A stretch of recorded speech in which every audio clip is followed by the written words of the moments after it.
And welcome back. We're going to go ahead and begin to discuss the cost of healthcare, which actually has been one of the main issues of this new healthcare reform. It has been estimated that the cost is going to be up to 100 billion over a decade. So that is quite a bit of money, and everyone is asking and wondering where is this money going to come from. There have been tax credits, or excuse me, new taxes that have been created that's going to compensate or cover this new healthcare cost. Majority of that cost is going to come from raising the premiums on a lot of employees or insured. So that definitely has a lot of people up in arms about it, because healthcare insurance as it is it's not, it's not cheap. So if you're talking about raising it, then that's definitely going to put some strains on families, especially when you get to think about other single families and things like that. Also, that can cause a lot of our salaries to be decreased. Hospitals are going to have to be able to compensate for that as well, with the additional insurance costs. So we're talking about basically there could be salary decreases for people like physicians and nurses, and let's just be honest, nurses are some of the hardest working people in the healthcare field, and I believe most people would agree on that. So if you're talking about cutting the salary of these individuals and also raising their workload and cutting their salary, then that's definitely going to cause an issue, especially with there already being a nursing shortage. So these are just a lot of things that we're going to have to worry about when we're talking about the cost of this new healthcare. Well, I mean, really, what we're what we're concerned about is the uninsured and how they're already in a situation where they can't afford health insurance. And so obtaining any health insurance, the Obamacare, may help to alleviate some of the strain on the nurses. I mean, this may introduce the fact that there may be additional income that will allow the hiring of more nurses. But if there's a decrease in the salary, this will affect the quality of the care. Again, it's going to affect the quality of care, because if the hospitals aren't able to hire more nurses, if the hospitals are having to strain the nurses they already have, and some hospitals cannot afford to hire new nurses.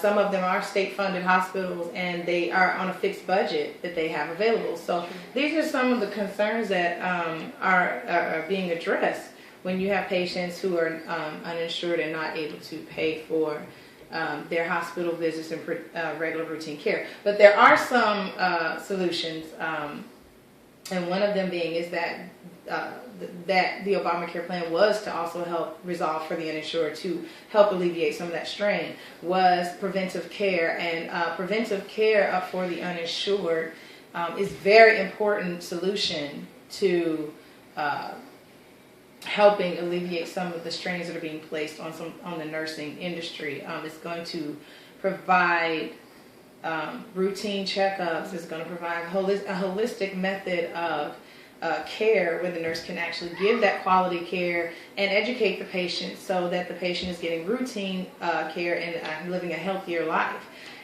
For example, there's a walk-in clinic run by nurses called the Cheer Clinic in Providence, Rhode Island, and they established this clinic with the goal of providing a free clinic in low-income neighborhoods. And it is estimated since the establishment of this clinic that $1.28 million in potential future health care costs have been saved due to such a simple solution as just having a clinic readily available where patients can come in, speak to a nurse, see a nurse regularly, and get routine health care. Educating the patient prevents patients from visiting to the emergency room, and alleviating those nurses to be able to take care of patients with more chronic ailments. Also, the holistic approach to health, care, the holistic health is a way for the nurse to assess the whole person and not just the individual illness. Typically, when a patient comes into the emergency room, they have an illness, and it's not known exactly what the illness may be. Again, typically it's cold, flu, something simple, but in a situation that can be prevented to prevent this patient from, being sick. Are they getting vaccinations? Are they monitoring their blood pressure. Are they at risk for diabetes?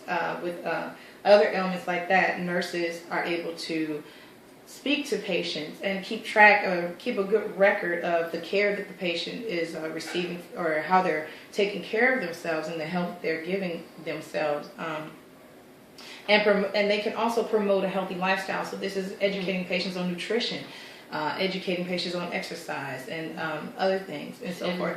And ways to eliminate stress and things like that as well. Yeah, things that would definitely help the patient to alleviate some of the stress of the nurse, because as opposed to a patient coming in every time they get a little sniffle, they may come in, when there really is actually an emergency, and that will give those nurses the further opportunity to know that this patient is well educated on their health, and that gives them the ability, when the nurse first assesses a patient that comes into the emergency room, they can then tell them, listen, this is my health history. They'll know their health history. They'll know why it's important to know their health history. And that allows the hospital and emergency room department to be, nurses to be able to say, this is what could be wrong, because when a patient is not educated about their history and why it's important to know their diabetes history, why it's important to know hypertension, why it's important if they've ever been diagnosed with hyperlipidemia, things like that, then the patient is not going to be able to relay this information when they go to the emergency room, and so it's kind of like you're taking a shot in the dark at that point.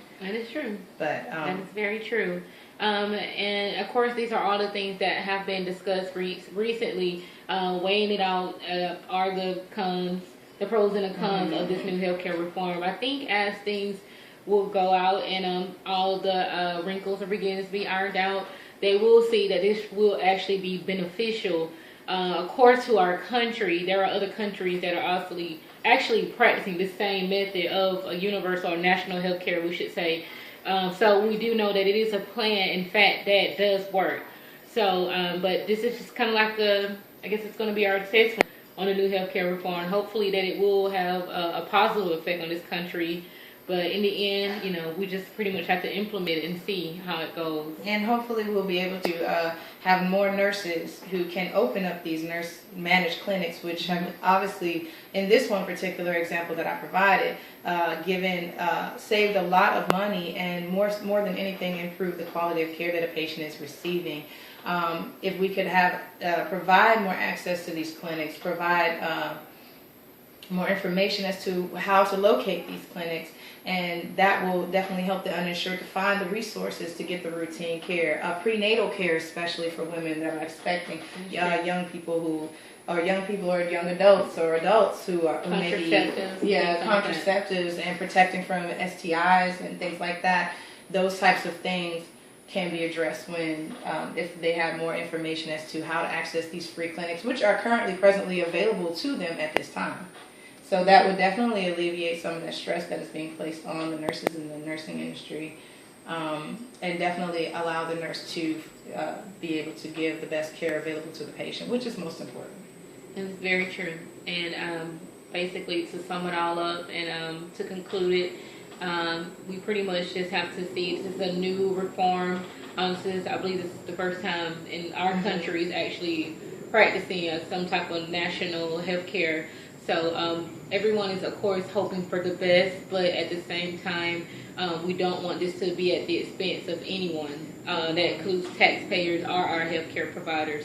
So, this is pretty much, like I said earlier, this is going to be our test run, and we're just going to pretty much see how it goes. Yeah, hopefully it won't put an extra burden on the nurses, because they've got enough we've got enough going on right now. That is true. So hopefully it will be something that could provide, again, the preventive care which is necessary. The preventive care is going to be the main key to getting us back stable. That's true. Yeah.